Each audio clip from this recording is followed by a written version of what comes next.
Nate252 here, and to start off my Star Citizen lore series, I'll be going over the currently known timeline of the Star Citizen universe history. Here we go.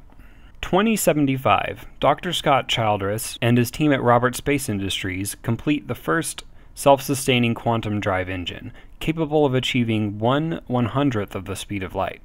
2113, RSI completes terraforming technology and designs a machine that can process the atmosphere of a planet to convert it to a sustainable oxygen environment, making it inhabitable for humans. 2120, the terraforming of Mars begins. 2125, 4,876 scientists lose their lives after the artificial atmosphere collapses on Mars, known as the Great Mars Tragedy. 2140, RSI introduces the first commercially available starship, Zeus, a short-range exploration ship. 2157, Mars is successfully re-terraformed and officially classified as an oxygen-sustaining environment. 2214, a new version of the RSI quantum engine is released, allowing travel up to 1/10 the speed of light. With that, more ships begin exploring our solar system. 2223, a crew and thousands of volunteer colonists are placed in stasis on the first colonization ship, Artemis. Their destination, the nearest star system.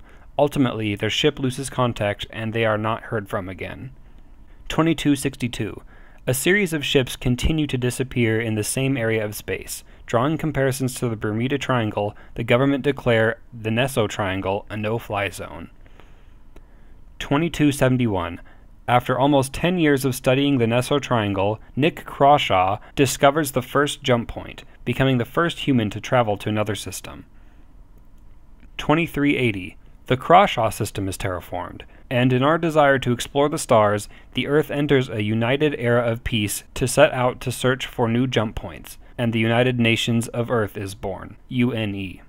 2438, humanity establishes first contact when an explorer encounters a Banu in the Davian system. The Banu are also just beginning to expand into the universe. The first intergalactic peace treaty is made, and trade begins.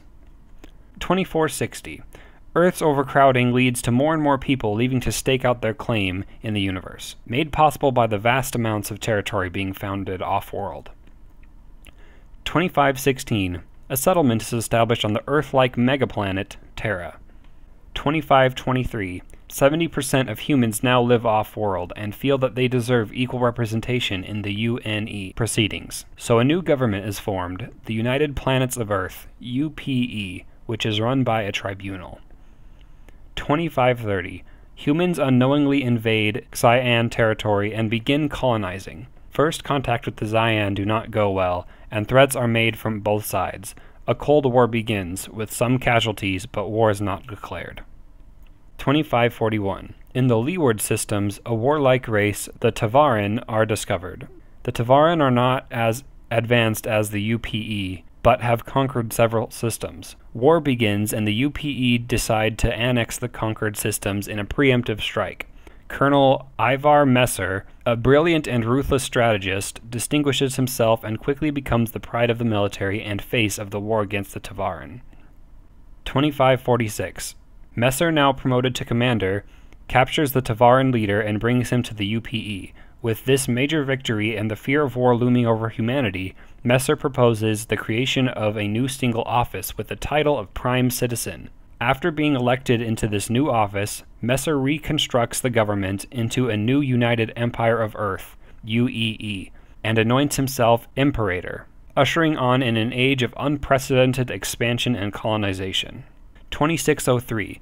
For 50 years, the Tavaran built up their forces after hiding on fringe worlds with the sole purpose of retaking their homeworld Khalif, which was renamed and resettled by the UEE as Elysium IV. While some humans support the Tavaran cause, the UEE defended their new territory with zeal.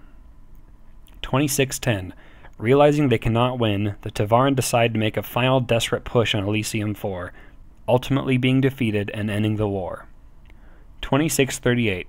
a senator of Terra publicly speaks out against the pro-military agenda of the UEE and its unconditional support of the military-industrial complex. The senator calls for sovereignty of Terra and its adjacent systems, but disappears after Imperator Messer XI utilizes the UEE's brutally efficient propaganda to discredit the senator. Rumors are he was murdered, but nothing can be proven. 2681. The Vandul, a nomadic leeward race, begins raiding the UEE settlements in the Tavaran system. With their guerrilla-like warfare and roaming fleet, the Vandul prove exceedingly hard to catch. 2715. The military regime reaches a plateau. With the human populace beaten into submission, a current of subversion in the culture arises. People begin to see cracks in the system, and activist groups launch political attacks. 2788. Racing for Orthodox Cyan, chasing down Vandul raiders, and trying to maintain power on the human systems, the UEE military is stretched thin. The Imperator's power is waning. 2789. Terra accuses Earth of being imperialistic and short-sighted and refuses to fight an open war. In a daring act of defiance, peace is reached with the Cyan and Terra. 2792. A terraforming corporation with close ties to the Imperator begin terraforming an inhabited planet. The entire native species of the planet, a developing race, are wiped out in the process. The corporation claims the aliens weren't sentient, but activist video footage of the aliens' rational behavior was leaked. The massacre on Garen 2 becomes the final straw, and the people rise up and overthrow the government. Aaron Toy of Earth becomes the new Imperator and promises a new age of enlightenment and social consciousness. 2795. The Fair Chance Act is ratified, decreeing it a capital crime to tamper with planets with developing life forms. 2800. The UEE builds the Ark, a repository of information and culture located in space for all races of the universe. 2872. In response to criticism that humanity is only interested in greed and blood, the UEE embarks on its grandest achievement, a synth world, converting a lifeless rock into a life-sustaining planet. Construction begins in the Chronos system. 2920. The synth world project is moving slowly and draining the Empire economically. The disparity between the rich and the poor is reaching an all-time divide, and the poor are reacting with greater frustration.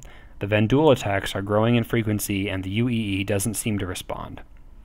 Which brings us to 2945, today, or the game takes place and you jump in the game with Squadron 42. With economic troubles in the UEE, the increase in Vandul attacks, and the unfinished and mysterious synth world, I'm sure we'll have a lot more lore still coming out, and even more to be seen in the single-player campaign Squadron 42.